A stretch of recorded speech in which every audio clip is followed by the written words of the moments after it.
welcome to NatFun, a live recorded tabletop role-playing adventure game where the dice and a few friends tell the story. My name is Jackie, and I'm your game master tonight, and of course I'm joined by a few friends, so let's roll into some introductions. I'm Jeremy, and I'll be playing Raceland. I'm Dan, and I'll continue to play Eldrin tonight. For now. My name is Erin, and I will be playing the slightly cleaner Edwina. I am Matt, and I'll be playing Roland, who is tattered and torn, but hoping to fix that soon. Thank you, guys. And before we step into our adventure, we are going to do our shoutouts. After each session, the players write down shoutouts to each other on our adventure Google Doc to highlight cool stuff that everybody did in-game. It's a great way to support each other, mention cool character moments, and earn GM inspiration. We're going to use a spinner this week to pick live a couple shoutouts. The first one that we read is going to grant the recipient GM inspiration, and the second will grant the person who posted it GM inspiration. And the first one is a Mighty 2. Ooh. All right. Well, that's from Dan to Jeremy / Raceland, and I wanted to compliment him for putting up with Eldrin's direct line of questioning, because that was kind of out of nowhere, and he was very aggressive, and I think you handled it really well, because especially being kind of thrown on the spot like that, I know it could be hard to answer questions and come up with that, but I thought you did very well in that. I struggle with improvisation, and so that is, I'm learning. I'm getting better at it through playing this game, through you guys, so I appreciate that. And that is the first shout out I have gotten yet. So nice! Woo! All right, so that is 1 point of GM inspiration to Raceland, and our next one I is have a feeling I'll need it. a 5. So that's going to be from Matt to Dan / Eldrin. Yes, and it was for pushing the story forward, but with the depth of how he distrusts the Lord, the fact that he kept the story moving, but he showed how he did not trust that he would keep his word, and it showed the depth of how he didn't think that somebody of such a high role would pay us, and it made for good banter and even turned the story a little bit towards the end. Played into how we reacted to not being paid on the spot a little bit. We got a little murder Yeah, you guys went hobo-y. from like 0 to 500 miles an hour extremely fast. I wasn't expecting that. But it's all give good. us But our I money. think it was a really good depth of the concept of Eldrin and the party, and it played into the situation in a fun way. All right, thank you. I'd like to clarify that you're talking about Lord Francis and not the Lord Jesus Christ, our Savior. Yes. I thought we were talking Because about when you Dark said Lord. that he didn't trust the Lord, I was like, whoa! No, And Lord, it took me a Lord second Francis, to recognize for what it was sure. you were saying. Yeah, Lord Francis, for sure. Lord Pompadour. Well, thank you guys as always for your shout outs. It's a fun way to just highlight cool stuff at the table and lift each other up, which is always nice. And now we're going to do a brief synopsis before we step into the adventure. So in our last episode of When Thunder Rolls, our adventurers gathered themselves after defeating the monstrous chimera, each in their own different way. Raceland in self-reflection for witnessing the passing of a creature known to him in his past. Roland by frantically scampering up the beast to scribble down a fading symbol that nobody else noticed. Eldrin expertly harvesting high-quality mutton from the partially eaten remains of the chimera's last meal. And Edwina burning that monstrosity to the ground. Insert multiple explosions behind her as she slow-mo walks away with her hair perfectly blowing in the breeze and then drops some shades. Done. Before starting their journey back to Estrante, they also severed a green dragon's head from the beast as proof that the bounty had been completed. They reported back to Martin and set off to Elkshire to rest before the long walk back to Estrante. A few conversations were had along the way, but mostly they traveled with purpose. It seemed not even a hunting party of branded centaurs bursting across their path was enough to stray from the task at hand. 2,000 gold pieces and some answers. Eventually, they arrived at the Grand Manor, where they were met by Beatrice, the sleep-deprived and stubborn event planner. Lord Indario was hosting a 3-day event, and although their armband granted them access to the festivities, their attire did not meet the dress code. And his next available appointment was not for 2 more days. After a few tense words and a brief discussion on how best to crash a high society party, they decided to head into town to get gussied up and speak to Lord Indario sooner rather than later. So it is here, I believe you guys had either were just about to walk out of the Grand Manor or had just walked out of the Grand Manor to go get some clothes. Shopping trip. Shopping trip. Disclaimer, Jackie hates shopping trips and shopping trip episodes in real life and in-game. As the group is leaving, Miss Beatrice, the fair lady at LaLas, what was her name again, please? Oh, Velma. Velma. Thank you. Sorry for the misunderstanding. So, Edwina's gonna take the dragon head that she'd kind of like pulled out and awkwardly shove it back into the bag. I guess we don't need this yet. Soon enough. Not yet, but I wouldn't get rid of that. It's gonna start smelling. Yeah. Start. Let's hurry up and get what we need, get paid. Good plan. And Eldrin will just start heading towards the door. He knows where LaLas is. He does. You walked past it when you first arrived in town. Been waiting to go back to it. Raceland will be right alongside him. And Edwina turns to follow, making sure Roland is coming along. Roland's trotting along, contemplating what he's going to do, because he thinks he's finally dressed, and then he looks down and sees his fine attire in rough, dirty shape. Yeah, you've been pretty warm in this cold, damp weather because there's a thick layer of mud and insulation just caked to all of you at this point. Well. So you're able to head out, exit the Grand Manor, walk through the Grand District, make your way back to the town, and you are eventually able to find LaLas. Now, it is late in the day. It's not dinner time, but it's probably, I would say, like 3 in the afternoon at this point, with how long you've been traveling from Elkshire. It is kind of foggy, hazy weather, but it's not currently raining at the moment, but it's like where the clouds, you can't quite tell if they're right on the verge or not, but it's damp and dank, just like it always has been. But you're able to walk through the town, and you get to the main square. There's the fountain, round the corner, and there is LaLas. You couldn't miss it if you tried. It is a extended building. You can see that there is some shoddy construction done just to make it bigger as fast as possible. Huge sign. It's got ribbons hanging off of it. It's got like swirls. It's got glitter. It's got everything possible. There's like drawings on all the windows. There's talks about sales and buy 3, get 1 10% off and free gift with purchase. Like you can't even see through the windows because there's so much stuff just all over the windows. But it is LaLas. This is exactly the kind of place that Raceland would typically avoid at all costs. There'll be in a bin in the back for you two, I promise. But such is life. But we should probably ask the lady what the proper attire is so we don't buy things we don't need. It was a clear instruction. I want this to be smooth and fast. And we can be done. Nickel. Yeah, let's get in and get it over with. Also, Nickel. Nickel again. Hmm? Dime. Also, nickel. Wow. Wow. Before we go in, are there any fountains or troughs in the near area where we could declutter ourselves just a little for presentation?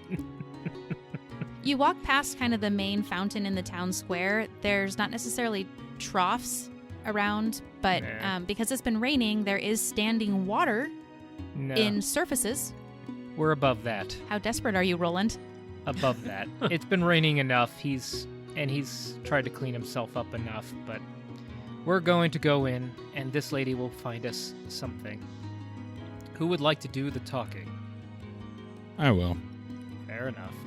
Yeah, Roland, I haven't shopped from what I can remember. I don't know how to do that. I know. We'll work through it. Let's find something. Let's see what she says is good, and then we'll find something that's good for you. How's Okay. that sound? I like that plan. So Raceland's just gonna walk in and ask the nearest person that he sees where LaLas might be. You walk in, you hear that little door chime that everyone expects in a shop, and all the signs and things written on the windows that you thought were obnoxious were subtle compared to the inside of this shop. Every single shelf, Oh, almost Lord. every single item has features. It's like Trader Joe's times a million. How sometimes they have like the bright neon, like thought bubble shape. Yeah, it's a lot. But you see, for the most part, this floor looks like a standard shop. There's, one side has kind of general supplies that you think the townspeople would use. The other side does have some adventuring supplies, camping supplies, travel things, but you don't see any fine clothes. You do see someone wearing kind of a very brightly colored vest. It's got a little name badge on it, a couple other little pins, some flair behind the counter. And they are just standing there and looking ready for a customer. Or they are not ready. Well, then Raceland's gonna walk up to one of those guys and say, hey, we need to get looking spiffy for this event that we have going on. What do you suggest? Oh, are you going to Lord Andario's festivities? Yes. And shortly after you say yes, you hear beads. Lots and lots of beads. Because in the back of this room is a door that has beads hanging in front of it. And they are being pushed to the side. You hear them. But you don't see anybody until click, click, click, click, click. A very short gnome woman with short, straight, cropped black hair, big spectacles, very tiny nose, kind of big buck teeth. Ah, did you say Lord Andario? Darling, of course I can help you. Hi. Vectra? I am Velma. I am the owner of this fine establishment. Come. All of you or just one of you? Everybody. I was thinking of the Incredibles. I think all of us need something, Miss Velma. Edwina looks pretty much straight down, towering over this creature.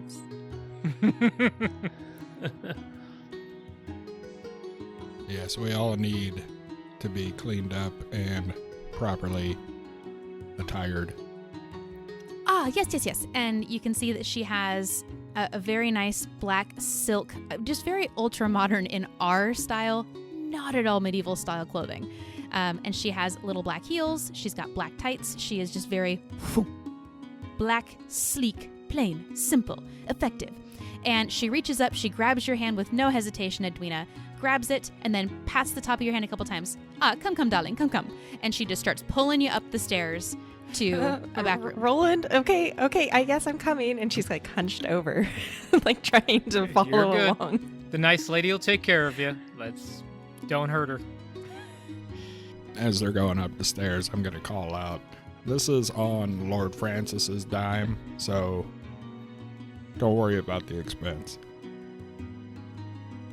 Are you coming, darling? We'll discuss finances up here. Come. See what I have. Roland trots on up when he hears that. He says, hell, now we've got something. Yeah, Eldrin will hang in the back. Will be last up. Raceland will go up after Roland. And she's kind of looking where she's going, then turning back and looking at Edwina and going, I might have to do just a man's coat, but if we do the taper and the A-line and do this. And she's just like, trying to figure out how to put woman's clothes on your super Shape? strong, tall, massive form. And she's just thinking it through, and you kind of hear her We've just wrapped talking her in to a herself rug about it. once. That was for something else entirely, though. You make it upstairs, and this space isn't as fancy or overstated as downstairs was. It actually looks pretty picked over, but it's a very simple wooden floor, wooden walls. There's a bunch of tables that have scatterings of little tins that have needles and threads, and there's scissors all over the place, and there's strips of fabric all over, and there's lots of mannequins, but only a few of them have clothes on it. And she goes, you waited a very long time to come here, darling, but I do still have some pieces for you, and I'm going to give you guys access to a chart. LaLas formal wear. Now, the reason why I waited to give this to you is because I remember you guys were kind of in a rush, so I didn't want you to have a whole week to look and think about it. So you're up here. This is all you see. This is what you see. But with Theater of the Mind, I want to give you guys a little bit of the power. I have some basic things on here, like silk dress. I don't have the cut of the dress. I don't have the color of the dress. I don't have the style of the dress. That's totally up to you guys and your own personal creativity to go. Roland wants the one with the flourish and the large feather sticking out of the top of the hat and the plaid inlay and the, whatever. Like, that's up to you guys to add that flavor that you want. So one of you mentioned cost. Lord Dario does not frequent LaLas.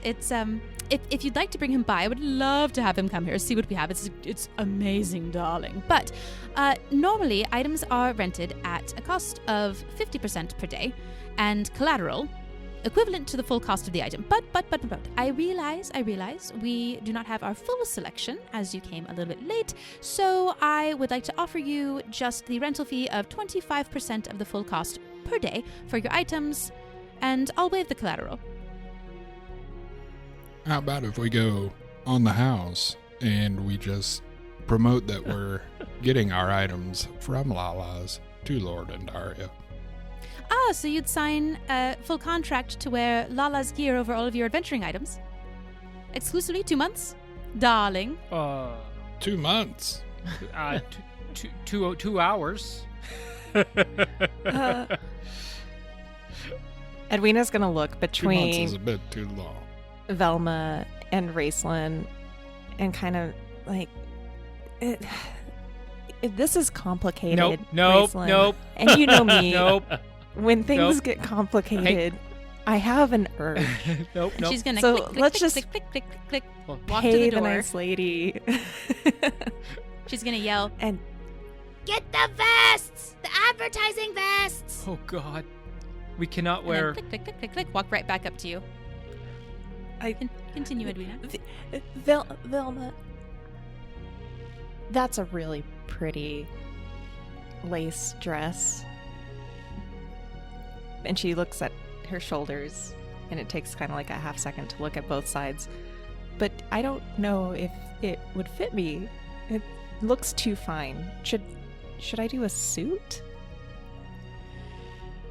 And she sighs and kind of flops her head down for a moment, and then she just puts out both of her hands and then slowly reaches up, waiting for you to grab them.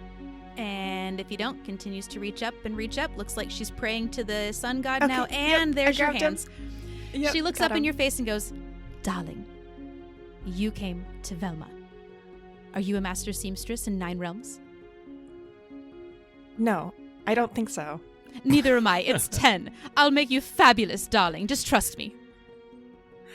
Okay. I trust you. "What colors do you like?" And she looks at Roland, and she looks back at Velma. Tell her. Pink. I like pink. "I have pink. Silk dress?" Well. And she looks back at Roland. What's up? Roland, what do princesses wear? Ruffles and lace and flashy things. And back at Velma. That. I want to look like that. ruffles and lace and fancy things. Darling, I can do all of that for you and more. Princess is the hell out of her. Great. Do you trust me? Yes, I trust you, Velma. And she takes her right hand, she lets go, and she almost looks like she's sewing in midair. And she kind of mumbles a few little words, and then you hear, and you see that on the table where there was like the needles and some scissors and just cups and some random thread, a pair of scissors grow some little teeny tiny arms and legs. Some of the needles grow little even teenier tinier arms and legs. And they actually start working together, like if you could think of Cinderella's mice, but animated sewing tools. And she just starts, do this stitch, cut this, seam this together, do that, the one over there on the mannequin. And they literally start just working on modifying the dress that you pointed at, which was a light silk with kind of very thin straps, and actually adding darker silk and then ruffles and then a little bit of lace, and just start sewing it and working on it. Roland cannot resist, and he starts singing, "Be our vest, be our vest, be our vest." And now we're sued by Disney. Thank you. Copyright No, date. that was pretty good. As she's like watching it work, she's kind of like lighting up a little bit more. Like it's really pretty. It's kind of coming together. It's like picture that she had. And, oh, Velma, like a poofy skirt? Can I do a poofy skirt? Yes, darling. Poofy. Oh, Got it. Okay. Also, she would like a pretty pink bow tie for the puppy in her belt. I'm certain of it. We can match. Good idea, Roland. Mm-hmm. She snaps, and you watch as a couple of those needles hop off the table, ding, ding, ding, ding, and they grab a little bow tie, actually they have like some kid size formal wear, and brings it over, hops up on the table, puts it next to the dress that they're working on. Darling, do you want a hat? No hat? And shoes. Can you walk in heels, darling? Flats.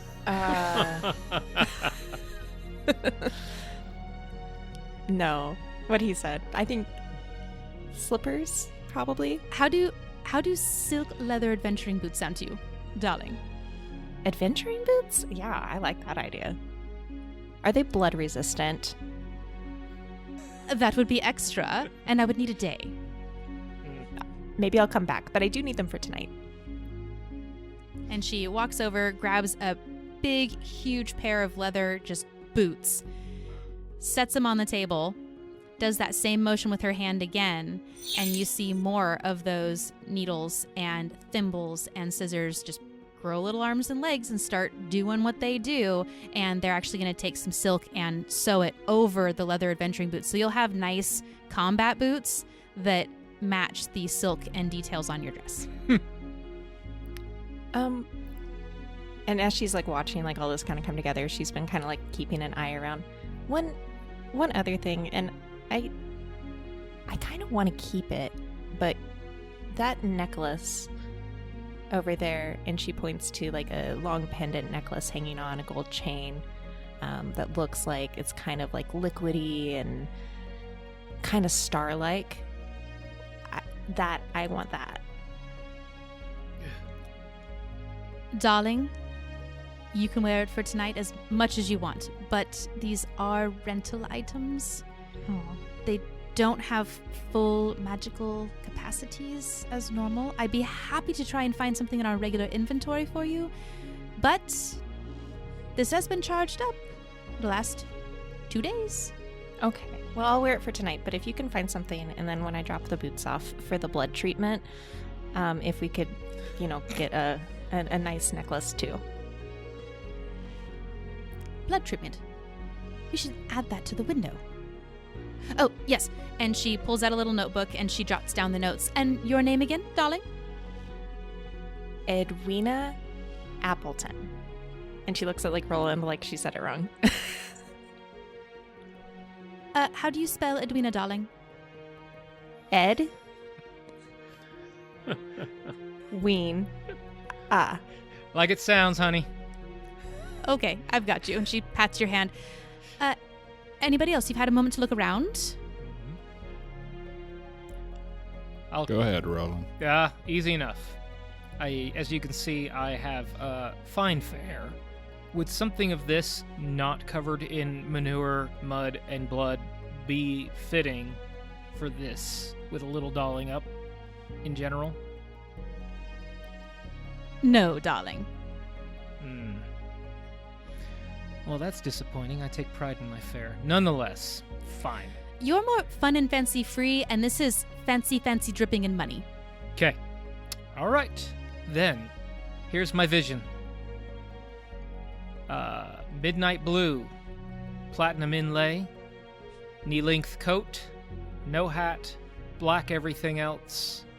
But I would like to cover up what's underneath still and be able to carry my loot. And then add some flair beyond that. And on top of that, I would like what I am wearing cleaned and repaired on my return, if that's doable. Absolutely, darling. Go grab what you want off the rack, and then we'll get it sized. Okay, perfect. You look like you know your way around some fashion. Yeah, and he's picking a deep satin, like kind of straight cut jacket, and with like platinum inlays, and it's real dark and kind of deep tones, but got a little color when you move, and then it goes with his nice black boots and stuff. But it's a lot darker than his normal stuff, but it still has a lot of flair in it.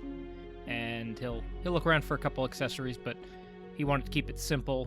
He was hoping his clothes would work it out, but he is pretty good to go. It's just more tailored and straight than his normal flowy stuff.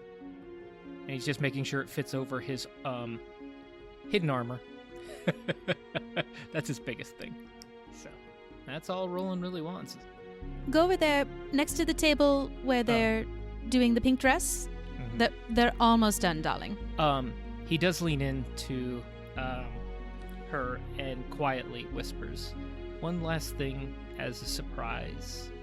Could you include a parasol on our friend's outfit, but give it to her at the very end?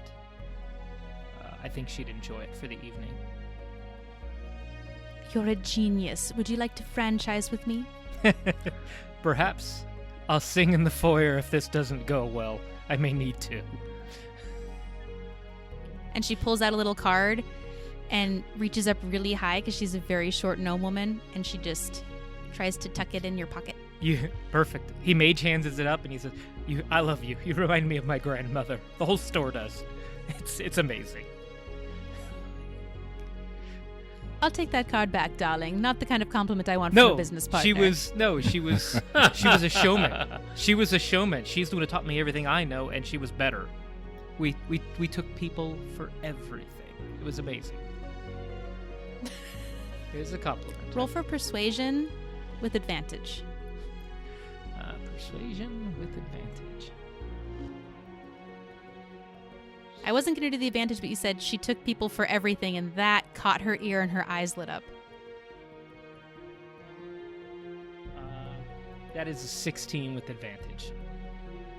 So Roland smiles, says, "She was a showman beyond all else." Come back and see me, darling. I will. Now, you. The slinky man in the back. That doesn't narrow And it down. she whips a little fan out of her pocket and doesn't open it. She just whips it out. It's one of those little folding fans, and she tries to shoo Raceland to the side. And Raceland, do you see the gesture she's doing, or do you kind of stay where you're at? Oh, I'll absolutely step out of the way and let her work her magic upon Eldrin. You. Yes. Turquoise or lavender? Well, to be honest, I've never had anything like this. I guess turquoise. Why not both? Okay. Purple stars, hats. unicorns. You're after me, Lucky Charms.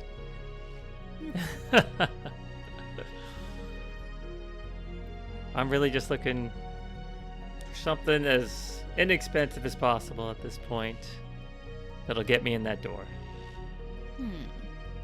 simple suit, simple material. I'd like to keep my boots. If I could just get them cleaned up, they are in very good shape. It's the nicest thing I own. As you're talking, her hand kind of drops down like she's grabbing a wash rag out of a bucket and like scrubbing something. And you watch as two little rags grow some little arms and legs and walk over and just start scrubbing your boots. Yeah, just a simple suit.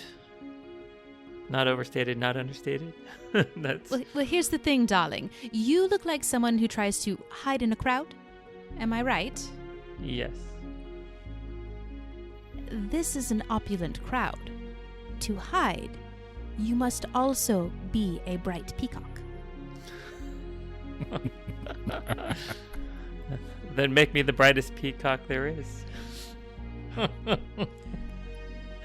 Darling, that's music to my ears. And she turns around and she looks like she's a conductor in front of an orchestra for a moment. And you watch as stuff starts flying from mannequin to mannequin and she's pulling things together. And a pair of velvet slippers walk over to one of the tables. You see a velvet vest and then a silk coat. You see a top hat with a nice turquoise ribbon around it and a gem right in the middle. And then she turns and sees Roland. Ah, dress is done, darling. Step up. And she throws her arm and I don't know if you noticed it or not. I'm going to leave this to you, Roland. A tape measure grows like so many legs, it's like a caterpillar, and starts just climbing up your leg to start sizing you, to then have everything start working on making your outfit. But you didn't see it coming, but you feel it climbing up you. I knew a girl like this once. Oh, no. Interrupt him, GM. Interrupt him. Velma, I'm sitting here and I'm watching as you work, but I have decided that, and I'm going to leave it to you, that a hat may be necessary for this ensemble, but I'll leave it to your decision. I'm not a hat guy usually. Pick one. Wide brim fedora? What type of feather would you like? To match your midnight blue? I'm thinking, well, you said peacock and the midnight Peacock blue. feather. I'm actually thinking bright white. Full regalia here. Ah, gorgeous, darling, gorgeous. All right, rock and roll. The hat climbs up onto the table, and then the legs disappear, and then the needles and the scissors and thimbles, everything start to put the feather in the cap and measure you and get everything sewn. And then she pivots on her heels and looks at you, Raceland. And you, darling, you've had all the time in the world to pick what you would like from what's left. How can Velma help you today? I think I would like just a suit that, like the others have said, is going to get me in the door. I'm not worried about hiding from anybody, and I also don't need to be the best dressed person in the room. Ordinarily, I would say something simple, earth tones, but I also don't want to stand out because of that simplicity. So I'm thinking maybe something... Orange. I was thinking Copper? something maroon with Periwinkle some Blue gold arrive trim. in a dog van. An ascot. I'm sorry, Jeremy. I was thinking something maybe maroon with some gold trim on it. Ah, that sounds very good. That is good because Lord Andario always does the golden trim. Ah, very smart. Darling, I can take care of you. Can you trust me for a moment? Sure. Velvet suit. Ah, it would be perfect. I'll let you... I was trying to figure out how to say it without it coming off Nickel. a way I don't intend it to. But knock You're yourself gonna get out. 4 nickels in about a second. Knock yourself out. Handle me. There were all kinds of things that were on the tip of the tongue there. Nickel. Nickel. And she walks around behind you and reaches up, and you're pretty tall. How tall are you, Raceland? Oh, I remember he's 5'6". That's Roland. Wow, that's super random to know the exact height of his character. Kudos to you, Aaron. GM inspiration? No, just kidding. That's funny. Yeah, especially considering that I didn't even know the exact height. That's how you of my described him in episode 1, so. That's so funny. So she comes around behind you, Raceland, and reaches her hands up, and because she's so short, she just grabs your butt. But she is a stylist. She is constantly touching people and sizing things and trying stuff on and taking stuff off, so it is just a normal day for her. Don't know how normal that is for Raceland. She just grabs your tushy and starts pushing you towards the table. Raceland is a judgment-free zone. So at this point, Edwina's dress is done. Velma is taking care of Raceland. She's got her little tiny servants kind of working on everything else. They're able to sew everything together, and I'm going to leave it to you guys, because you have your little price list, to piece together what your total is. She said 25%, but she'll waive the collateral. Normally it's 50% the cost per day. Because, for example, a silk dress would be far more expensive than what is here, but this is a rental, so it's way cheaper than buying an absolutely tailored dress. But I will leave you guys to do your final reveal of what your outfit looks like head to toe. Oh, wait. So, question on the cost list. Is the cost already discounted to the 25% a day, or do we take 25% off of that? It is 25% of the cost that is posted. That is the full rental price on the chart. Okay. I did my math right then. Because what's more fun in tabletop role-playing games than a bunch of math and charts? Hold on, let me get my abacus.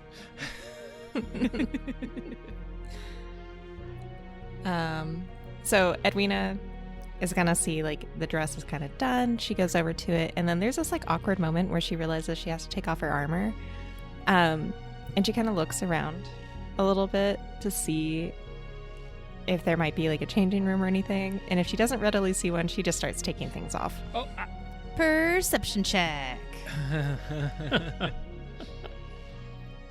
For perception, we are gonna get a 17. That's the highest perception roll I've gotten. You're able to look around and you see that in the two back corners of the room, there is, the entire corner is like a rounded curtain rod, and there's a stool and some wall hooks and a curtain rod that is where people can go to get their clothes changed. Okay. She takes the dress up, she strolls over there, drops her pack on the floor, starts shimmying out of like the armor, shaking off the gunk, paying no mind to the damage that she's doing to this room, and then shimmies into the dress, laces up the leather boots with the silk on them, and okay, princessy? Do I feel like a princess? What would a princess say? And then she swings back the curtain. She says, "Roland, I am fabulous." with a flourish, dear. You're doing wonderful. Okay, take two. Roland, flourish. I am fabulous. You'd look great. Actually, Velma, can you prestidigitate some filth off this crew, or is there a bathroom or something we can get here? Some hair did? Something? In a moment, darling. In a moment, darling. Perfect. And she had turned right on her heels when she heard that curtain open, so anticipating what Edwina was going to look like. And she just walks straight past you, rolling click, click, click, click, click, click, right up to Edwina and goes, "Darling, you are absolutely fabulous. You are, at your core, fabulosity. It is you. And your compatriot here got you one extra added detail." Ooh. And she holds her hand out and looks at Roland.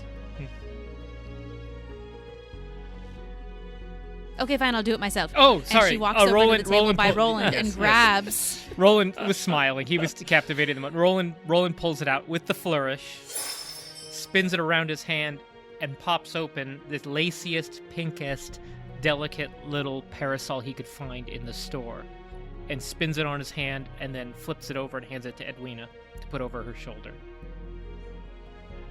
Edwina is going to pick this up, and as an IRL, opening an umbrella inside and holding it above your head is bad luck, but Edwina doesn't know this, and she holds it over her head. That's all right. Roland believes in making your own luck, and Roland leans in. I couldn't have you go out without a parasol. It reminds me of my sister, and I thought you would Aw. like one. I do like it. What do I do with my bag? And the dragon's head. Do I just like put it over the dress and like wear it like normal? No, I think we're gonna have to get creative. Darling, Hmm. they should have a coat check or a trunk check there. Okay. Oh, okay. That's easy. And then she just still puts the pack on over the dress. No. She has to walk back to the manor. I know. I was gonna actually ask Velma if for an extra couple pieces of silver or copper, could we get a non-returnable, presentable bag to put our less than presentable item in that would not clash with our ensembles? We have to present something to Lord Indario, and I would like it to be presentable till we drop it on his feet. I can take care of that, darling. I don't think you want to handle this, but if you can give me a bag, that'd be great. Thank you. And she says, get dressed and then go downstairs and pick a bag. Perfect. Thank you. Okay. Do. So you're up, Roland. Yeah, Roland. You've seen Edwina. I'm sure you did that whole, like, father seeing his daughter on his wedding day moment. Roland is going for elegance with a flash, a little understated, but he's got flair underneath. Full long pants tucked into black boots. Comes out of the dressing room, long coat. When he flips back the coat, there's a bright blue liner underneath with silver inlay. There's silver lining and platinum. He's got a wide brim hat with almost a flat top and a bright white feather. Think like musketeer feather coming off this thing. And he's got his lute on his back. This is probably the most barred he's looked in a long time. But Please tell me it has tails. Oh, Coat with tails. the coat is actually full squared off all the way down to his knees, but it is cut with a tail, kind of. It's square to his knees. Nice. It's cut in like 4 sections, and full wide silver all the way around. His lute is on his back, but there's lots of little sections on his belt that things are tucked into and hidden that he requires. His shirt is very dark, and it hides his armor underneath, but it's very, very form-fitted. And he is very, very shiny when he moves, and then very understated when he stops. It almost shimmers. So that's what he was going for. He has a smile on his face, and he is clean for the first time in several days. And he's digging that. You look grand, darling. You know what you're doing. Go downstairs, pick a bag. Thank you very much, miss. You too. Go change. All right, so Eldrin will go ahead and take this pile of clothing he's been handed and awkwardly try to put it on. He's never had so many layers. Starting with his top hat, it's a really deep, dark, like not black, but almost black purple. And his shirt is that turquoisey color. And then on top of it, he's got like a reddish, copperish red vest, velvet vest that goes over it. And then a longer kind of caped robe with a like emerald in color. So really got that whole peacock vibe, and everything kind of trimmed out in a vibrant green, like accent details on that all the way. So he's trying to fit this on. He knows it looks good. He knows it fits well, but it just feels very uncomfortable. So when he pulls that curtain back, he's kind of looks like a dog that has shoes on for the first time, and is kind of awkwardly just moving and trying to get comfortable in this clothing. Darling, you'll get it figured out by the time you get to the manor. I'm sure. Just walk like you're stepping lightly in puddles. Walk like you're stepping lightly in puddles. Thank you. Raislin will step into the dressing room once Eldrin comes out, and when he emerges, he is wearing a maroon velvet suit it's a dark maroon with a slightly lighter shirt and a maroon bow tie that is the same color as the jacket, but the center somehow of that bow is gold, and it matches his gold pocket square. And that is about it. He's got his leather lace-up Oxfords on, and he's got a spot to secret his dagger and his short sword isn't quite secret, but it looks like it belongs there. All right, darlings. Add up your total, yes? And, don't forget the bow tie for your dog. Oh, yeah. And Edwina's going to take the pink bow tie and loop it around Fluffy's neck and then kind of tuck it into one of the sashes that the silk dress is holding onto her waist. Does he look good? Not as fabulous as you, darling. Oh. Velma, you're so sweet. And she Okay. pats the top of her head. Ow! I'm kidding. Not again. Not again. It's not a child. It's a small Just gnome child-shaped. woman. It's not that different. Now, it was so much fun dressing all of you darlings, but did you mentioned something about cleaning and storing your clothes? I can do that. It'll take a while. It took a lot to get all of these things to build your things, so. Yeah, I assume we can't walk in there with our clothes in hand and bags and all that. And is it possible to leave it here and instead of hauling up there to coat check it? Absolutely, darling. I'll have it cleaned by tomorrow. Cleaned and mended, possibly. Yeah, mine too, as well, please. I'll see what I can do. And Appreciate she gives you a little wink. We should be in greener pastures by then. All goes well. All right. Roland, you've got your bag ready? Yeah, my bag's in reasonably good standing here. All right, Velma, here's all of my stuff that needs cleaned. The bag for the other thing. We do. Velma, how much for this nice black simple satchel here that is about the size of 3x3 here? Are you bringing it back? No. You will not want it back. 1 gold piece. Fair enough. Raceland will flip her the gold piece and suggest to everyone, I think we should start making our way back to Yes. the shindig. Yeah, we'll take that particular bag with us outside. We'll leave our other things here for mending and let us move on down the road. Velma, you've been a dream. I will see you soon. We'll see you tomorrow for sure. Bye, Velma. And she reaches into her pocket and pulls out a little black velvet bag and just holds it out. I'm sorry, it is a business, darlings. My goodness. Payment, please. And Roland hands her 3 gold pieces. I think this is a little over what I owe you, but you've been wonderful. Edwina hands her 6 gold pieces. And Eldrin also has 6 gold pieces. He's not too happy about having to spend here, but gotta do what you gotta do. Raceland will drop 4 in there, even though it's more than what he owes her, and just tell her to keep the change. Thank you, darling. I'll have everything cleaned, pressed, and I will try and have it mended by morning. And you notice as you drop your coins in, you don't hear them land. Void coins. Interesting. She Yeah. closes it, shoves it back in her pocket, and says, Go, go, go, go, go. You're missing the party. Go, go, go, go, go. After Roland drops his 3 coins, he actually palms a 4th one in her hand. Says, thank you, and thank you for the parasol and the bow tie. That was wonderful. You were wonderful, darling. Come back and speak to me after. Question for the GM: are we bringing our weapons, or is that all being left behind? Hell yes, we're bringing our weapons.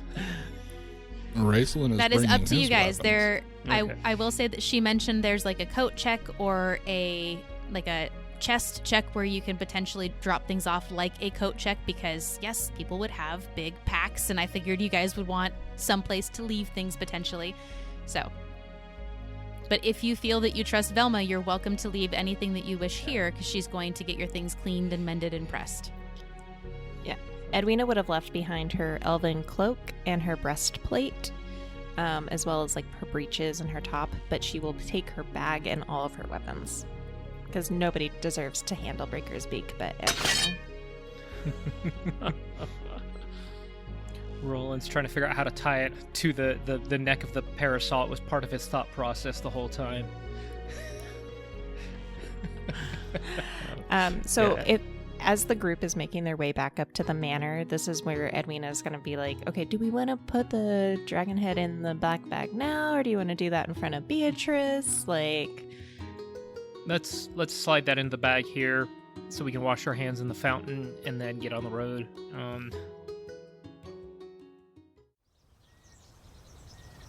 Hello there. This is Larry, the head of the Great Lion from the Chimera battle. Did you enjoy that? Was it a fun listening experience? Could you drop us a line, a review, a rating, tell a friend? That would help us all do better and be here for more adventures. Well, most of us. Gary, don't eat that. You know we get cranky. Gary's the goat head. If he eats random things, we attack farmers and sheep. Never goes well. Gary, stop that. Well, thank you for taking the time. I've got to go now. Ooh, sheep. Have fun listening!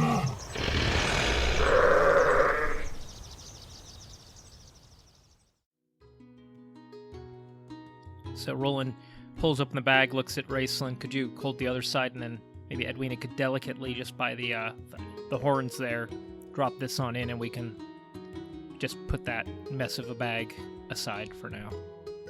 Yes, sir.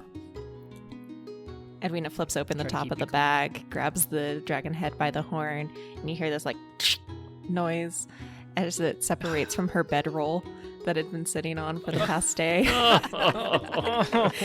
And then she drops it into the black open bag. Do not sleep on that tonight. Now, the fountain you're describing is the town square, and there are people around. I was So, wondering. yeah, so the adults are kind of preoccupied, but you do hear a couple kids go, "Mom, a dragon! A dragon!" No, it's not a dragon. Just come here. Come on.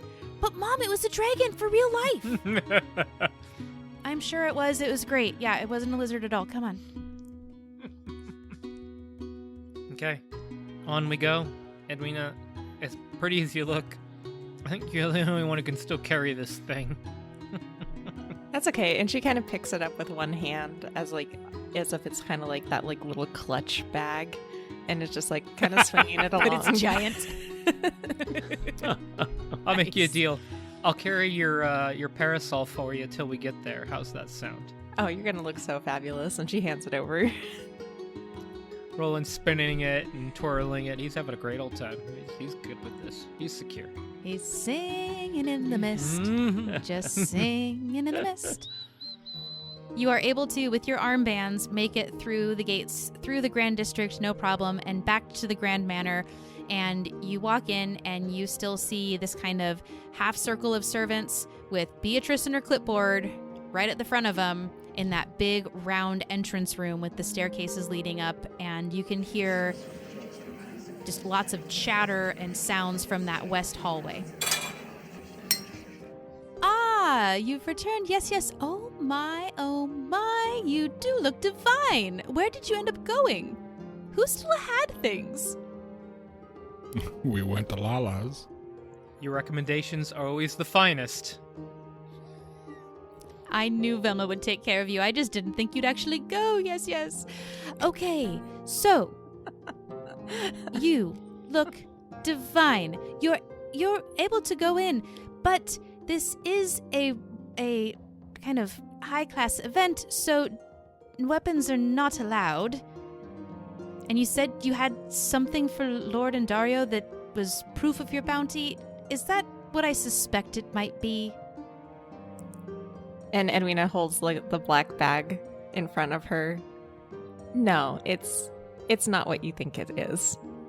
It definitely isn't what anything you're thinking of. It's not what it is. let me rephrase this. Yes. Is it something that a noble man or woman would routinely, normally, under normal circumstances, bring into a high society party? Yes. Mm-hmm. I'm going to need a deception check from the first two that I heard, which is going to be Edwina and Raceland, please. Nose down. Raceland is going to roll an 18. And Edwina gets a 4. So Nice. she hears Raceland say yes very confidently, and she starts to nod and take a step. And then she hears Edwina. With that 4, how does this sound, Edwina? How do you really sound in the moment trying to convince her? Sounds a lot like somebody pooping in the bed. Sounds a lot like, yes.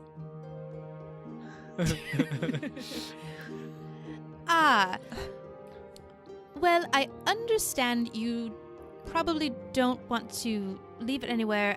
I could put it in Lord Indario's office. Is it... What is it? Well, it's a statement piece, and we really would like to keep it in our sight. How about we make you a deal? Let me make a deal with you. We will not unveil it until Lord Ondario asks us to. We will not take it out of the bag, but we will put it for her, as it is the only proof of our worth, that it does not leave our sight, but it will not come out of the bag.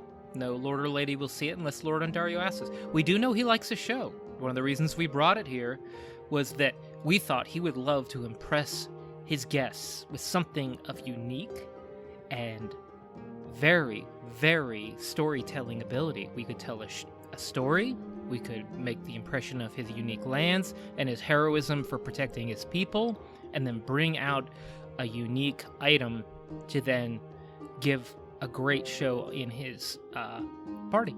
And only on his request will we do so.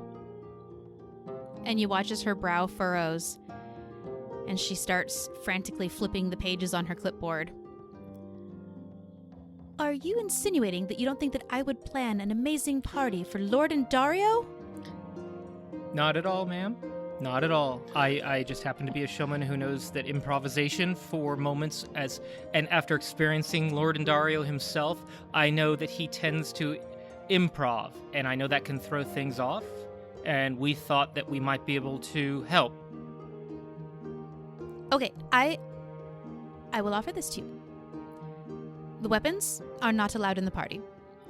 We do have a trunk check where you can have the key on your person for anything you put in the trunk. Mm-hmm. I don't know what item you're talking about. As long as it will not cause harm, Nope. You can bring it.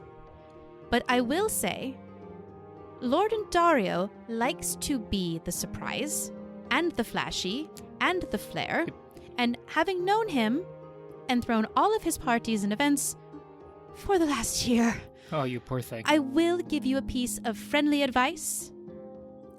Out showmaning him at his own 3-day party might not be in your best interest. Then we'll let him pull the bag off. Let him be the center of attention. Miss Beatrix, totally fine to leave my weapons here. I will hold on to the bag, and I won't let anybody open it unless it's Lord Francis Pompadour Indario himself. Fair? And you start to hear some yells almost from down the west hallway, and she looks down and looks at her clipboard. Oh, the next show is starting. I gave you my advice. You can choose to foolishly ignore it. That's up to you. Yes, yes. Put your things in the trunks. Get your keys. You must go now. Go, go, go. Yes, yes. Okay. Oh, yep. And Edwina dumps her bag in, Brigger's beak, her javelins. Kind of takes like that second to like just put everything into the trunk, sits on it to close it, twists the key, pulls it out, tucks it into her pocket, jumps up that pendant, swinging back and forth. Okay, I got it. The bag ready to go. And the servant that was standing there at the trunk closes it, locks it with the key, gives you the key, and it is a necklace with a small key on it. Look, Edwina, you have another accessory. I love it. Eldrin will ask for a chest for himself and put his 3 of his 4 daggers. He's got one on his back and his short sword, but he does still have his arm blade, which is kind of permanently attached to him. It's well hidden under his sleeve, but I don't know how the GM feels about that one, but it is Medieval concealed. metal detectors.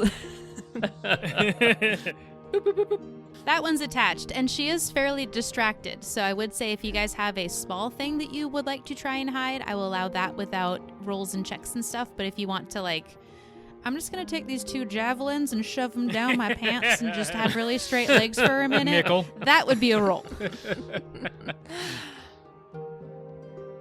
Raceland will put his short sword in the chest, but he's going to keep his dagger stashed away. Did say it was secreted when he put his suit on, so. Affirmative. Yeah. Roland is a weapon unto himself, but his special flute and his lute will stay on him, but his javelin, his sword, and his other daggers will go in the box for good show. But his instruments will stay with him. It's like, you never know when a party will break out. And he smiles. And as you guys dump all your stuff in the trunks, you start to hear, at first it was just kind of some loud sounds, and now you hear screams down the hall from the door that you had gone in for your bounty trials. And Beatrice, click, clack, click, clack, click, clack, click, clack, starts to quickly move that direction. I won't say run in her shoes, but she quickly moves in that direction. And by the time you get your stuff in the trunks and they start to thunk, key, click, hand you the key, you hear the screams have now turned into, ooh, ah, oh, and claps. And Eldrin just gonna shake his head and sigh and be like, this again. Oh, yes. At least it's not guffawing and laughter. And he's gonna start walking that way. He's just, let's get it done. And as Eldrin's walking away, Edwina's going to look at Roland. This is still one of those if it's complicated, hit it things, right? No, tonight we hit nothing unless it hits us first. Let's just go with that for now. Let's follow Raceland's lead. Or if I'm bleeding, make it bleed. How's that go? I like that. If Roland's bleeding, make everything bleed. Got it.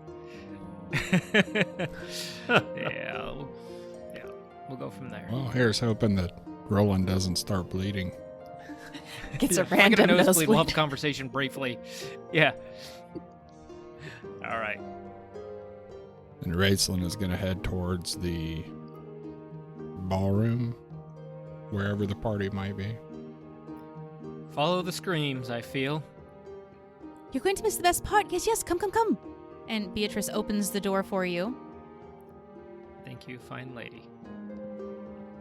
So as you guys head to those double doors where you had done kind of your bounty trials, you walk in, and I will warn you that this is the same image as before, which is a beautiful room that's being renovated in real life in modern times. There's trash bags and holes in the floor. It doesn't look like that. You walk in, and you see that there is that same beautiful floor. There's the balconies up above, and before you can really get too much more of a take on the space, you see snakes flying all over the room. Just these small, beautifully colored snakes with small wings, almost flying in a formation, kind of encircling the room. And up on the upper balcony in the back, you see a very opulently dressed man, huge pompadour, pencil mustache, tiny pointy goatee, and he has his thumbs interlocked, kind of in that, like the way you were taught to make the bird puppet, shadow puppet thing as a kid. His thumbs are interlocked, and he is kind of almost dancing and twirling up on this balcony with a small band playing behind him. And he looks like a kid just pretending to have a bird flying around, but everything he does with his arms and his hands, the snakes kind of mimic. And you can hear him, another light dance on the breeze. And he kind of flaps his fingers and moves his hands up and down like a little wave. And the snakes all kind of do this little wave motion as they continue to circle in the room. A twirl for flair. And then he literally spins on one foot with his hands up in the air. And they all go up really high. They spin independently and then circle around the central chandelier. Circles now, circles. And he starts kind of moving his hands in a big circle shape as they go up above the chandelier and back down, almost bumping into some of the guests that are down below. And you hear some people clapping and, it touched my hat. And then, figure eights, aha, and the finale. And he just starts dancing around and the snakes are going up and down, figure eights, circling the chandelier. And then he opens his hands and just waves his arms. And the snakes all fly up and fly out windows on either side of the upper balcony. And you hear claps all around from everyone down below.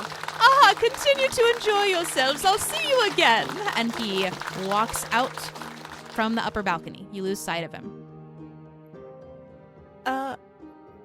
Baby dragons? Or flying snakes? And I'm confused, Roland. What did we just see? Prepare to remain confused for the next several hours. Just nod and smile, and hopefully nothing bites me. And don't hit anything. Well, Eldred's going to call out to Beatrice. So when do we get to meet Lord and Dario?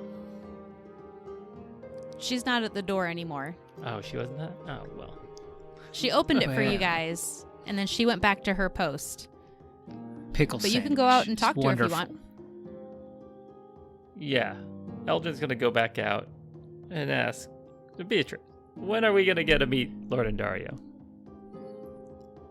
When you find him? Yes? All right.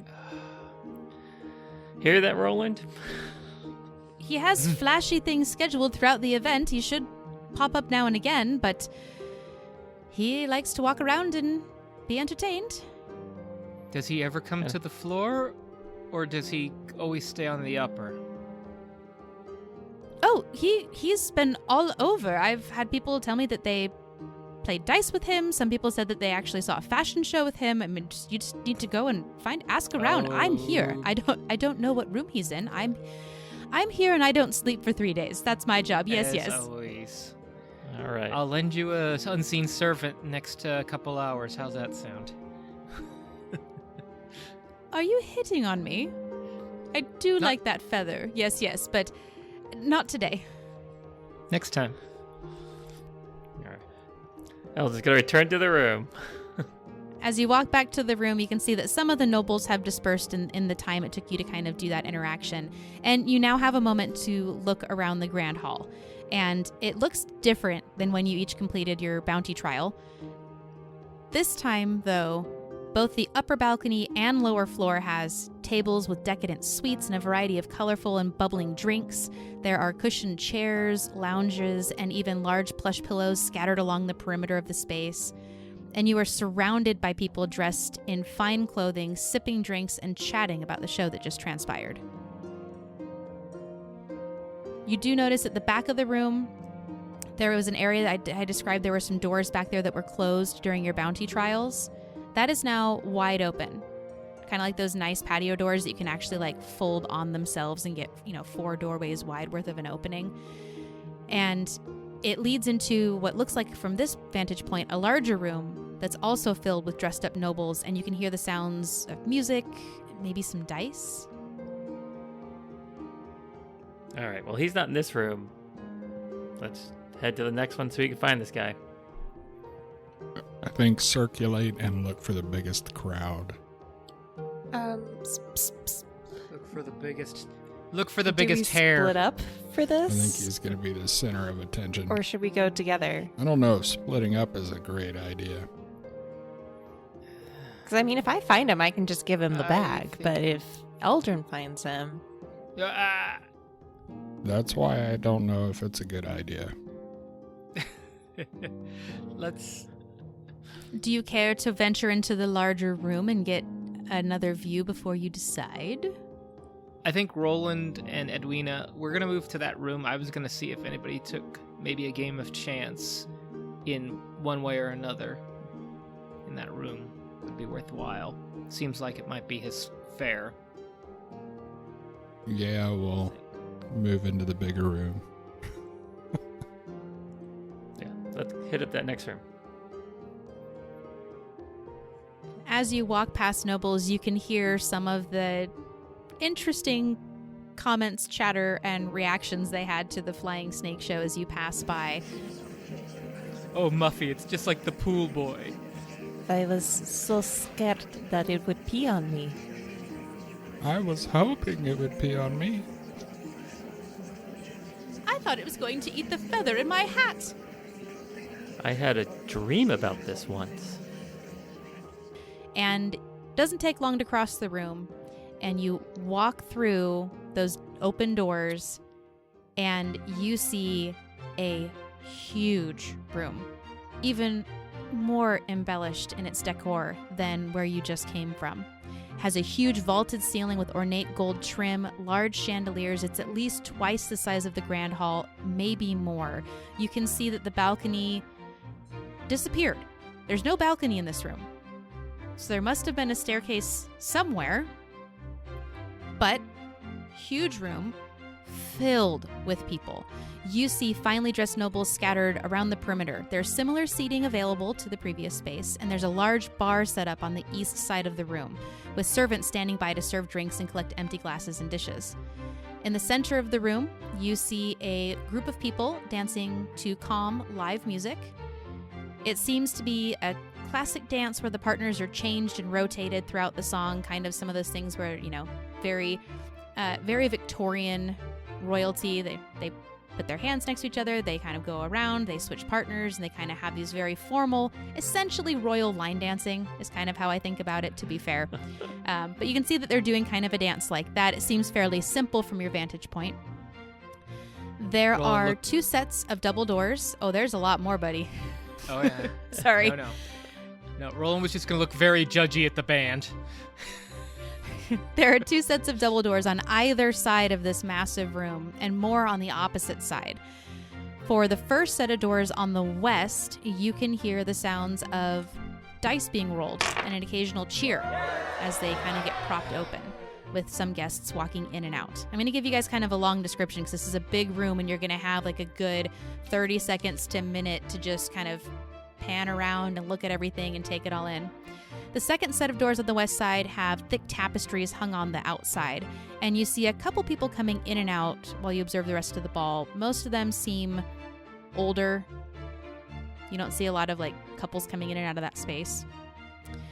There's also a set of doors on the east side. Just past the bar is a set of doors with windows in them, and you can't see into the space, but you can see different colored lights are shining and flashing through, and you can hear some loud thumping music whenever the doors open. Boots and bands and boots and bands. And the further set of doors on the east side are closed. But shortly after you walked into this space, you see a short dwarven woman in a flashy, skin-tight red sequin dress walking through the crowd towards those doors. She has gray hair that looks somewhat slicked back, but seems to be slightly creeping back up, like it has a vendetta against the forces of gravity, and she has to keep kind of like trying to pat it down. This big cowl that keeps going up. And as she gets closer to that door, a small group of nobles spills a drink, and one of them steps back and kind of bumps into her, and nearly making her stumble, and you hear her gruff voice all the way from across the room. "Hey, I'm walking here!" Oh, that's Nessie. Oh. I know that voice. Oh, So boy. there's a lot to choose from in here for you guys. There's dancing in the center. You've got 4 rooms. There's a bar.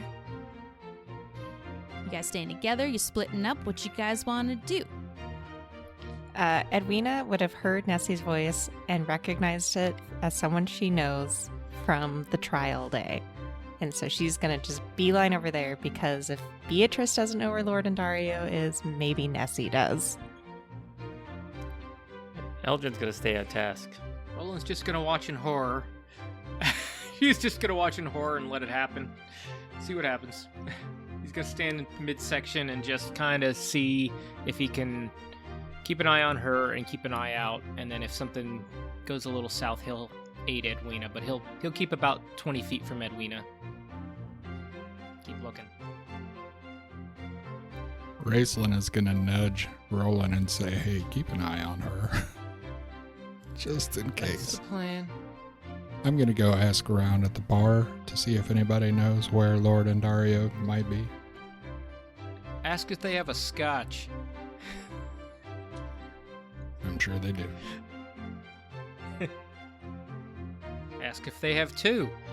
Yeah, Eldrin, he's gonna follow Edwina because he thinks she's onto something. He recognizes someone, so he's gonna follow her. All right. So we'll start with the closest thing out of all the options that you guys said is the bar. So we're gonna do our little following snapshot on Raceland first. You said you were gonna go to the bar. Mm-hmm. You walk up, and there's a short line, but there's ample servants behind the bar, just waiting for someone to ask them to pour a drink. Raceland's gonna lean into the bar and say, "I'll have 2 scotches, and have you seen Lord Andario wandering through here?"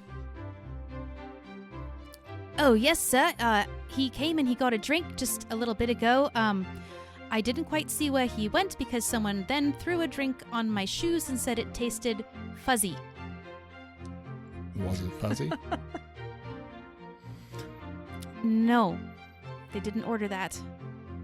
Okay, well, I'll take the scotches then and head back towards my companions. Flip a gold piece onto the bar for this guy. Right away, sir. And he pours them, hands you the scotches. And as you start to walk away, you notice there's another servant that had actually been the one to pour the scotches.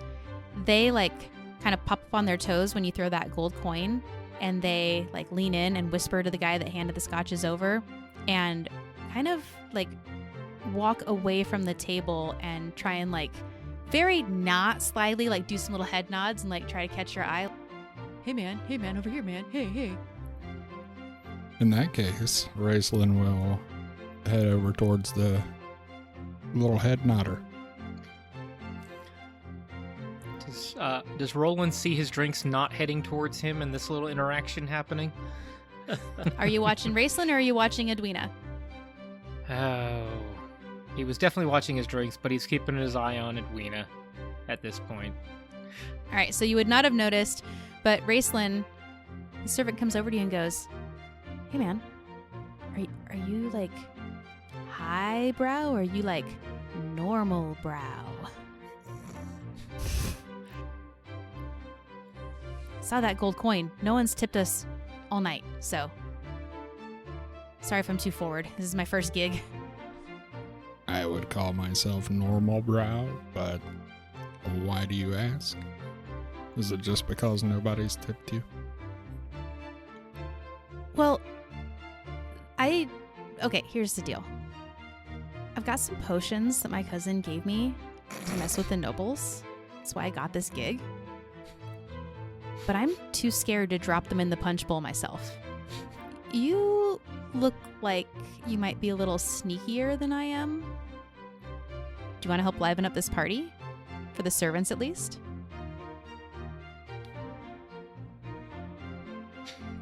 Sure. Why not? Long pause. All right, and then he opens his vest. And before I describe it further, we're going to end our session right on the cusp of maybe poisoning and killing everyone in the entire room. No, just kidding. We're going to stop there, end our session. Let's do shrooms, man. Let's do shrooms. I'm just worried about the moral implications of you gave me money. Just acid in the punch, man. Now I'm going to elicit crimes from you. Oh, man. Maybe I just hold on to him unless he doesn't pay us. I'm kind of thinking And then that's it's not a bad sweet, sweet vengeance. Yeah, you're committed now. You got to do it. Nah, yeah. Oh, I see where you're going. If Andaria doesn't pay us, then you poison the party. That'll be a real showstopper. Buckets are back, baby. Ravinia from the corner. No, this one's mine. Oh, boy. And on that note, guys, we are going to have to wait and see. Will Raceland do it? What are the potions? Is this guy for real? So until next time, we hope you can find yourself a table. Or a computer. And some friends. So you can roll into your own NatFun. Bye. See you next time. Adios. Looking forward next week. See you next time, guys.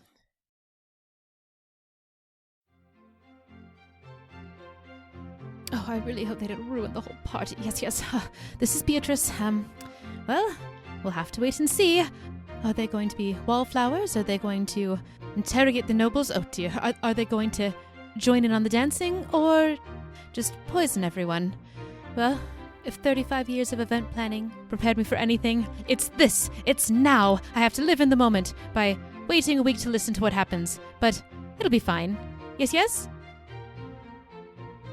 And if you're like me and you can't stand to wait a whole week, you can always check out NatFun on their Patreon. Maybe there's some additional content I can listen to give me some more insight. Yes? Oh, gosh, will this party never end? One last thing before you hit that stop button. Because this is the launch month of our podcast, we're dropping another fun shot for you this week.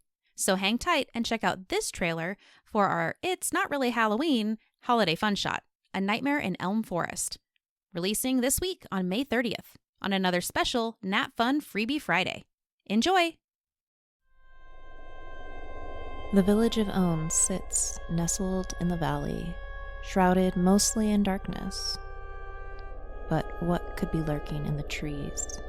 As villagers go missing and newcomers come to the village, will they be able to figure out what's going on? Or will they fall to the same fate? A Nightmare in Elm Forest, coming to NatFun May 30th. You can find us on all your favorite podcast listening networks. We'll see you there.